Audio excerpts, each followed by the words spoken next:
What's up, guys? Jason here, Guitar Pickers. Here we are going to do a little bit of a different kind of video. This is my personal guitar I just got. It's a Gibson Les Paul custom shop. It's a very rare one.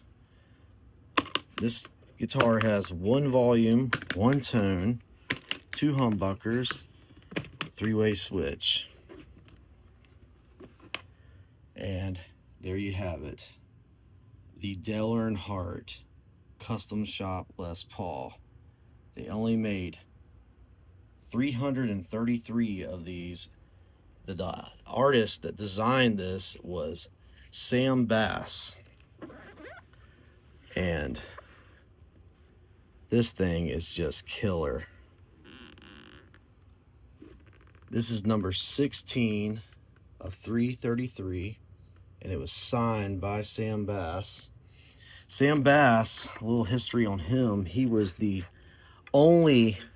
first and only artist that was hired by NASCAR to design race cars, the suits for all the pit crew, the drivers, the helmets. He did drivers such as Jeff Gordon, Dale Earnhardt Jr., and many others. Sadly, Sam passed in 2019 of kidney failure, but he had a awesome legacy when it came to NASCAR art. He also did some stuff with baseball and designed a lot of stuff for Gibson. And he's one of the guys that kind of started the trend of the Nashville, the race car driver wins a guitar at the Nashville race every year, and it's usually a custom shop Les Paul.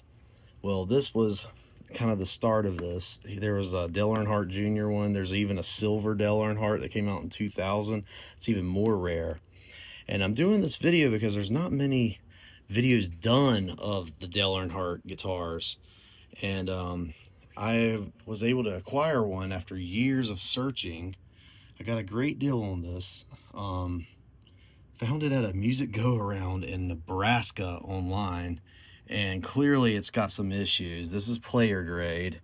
These guitars have been fetching in pristine shape up to like 6,000, 6,500, which is insane because they were a flop when they first came out. I think that Gibson thought it was going to be a great idea, and I talked to one guy here in town in Wilmington that used to be a Gibson dealer.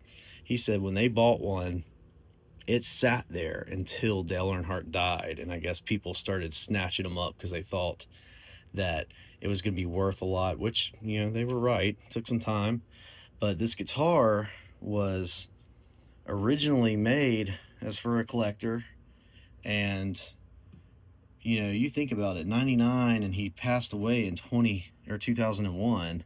That's a long time for a guitar to sit on a shelf. But yeah, this one's got some issues, and I'll tell you right now. When I received it, loose three-way switches, loose lug nut pot or volume knob and tone knobs, but they're loose. And then I noticed the action was high on this thing, and yes, the nut has been replaced, and they told me they put new strings on this thing, and they clearly did not do that. But sadly, this thing took a fall after I purchased it. The store called me and said, yeah, our slat board fell in the back of our shop and 6 guitars went down and one of them was yours. So it's got a few extra dings on it now. I was a little upset, but where am I going to find another one? Well, the action's high, truss rod's working, but I noticed right here there's washers under the bridge saddle. I'm like, or the hardtail, the tailpiece. I'm like, what the world? Well, they were trying to clear the bridge pickup because they have the pickup frame backwards with the pickup backwards. So, and there's a wire under here that's covering that's not quite seated under the cavity, so it's bulging right here. And there's some cracks where somebody's over tightened these over time. So we're gonna break this thing open and see what's under here. And it's Allen keyed. all the way around. That's how all of them came, because this is a pick guard over the body. But yeah, it's painted and designed by Sam Bass. Man, it's really cool. All right, so part 2 is coming.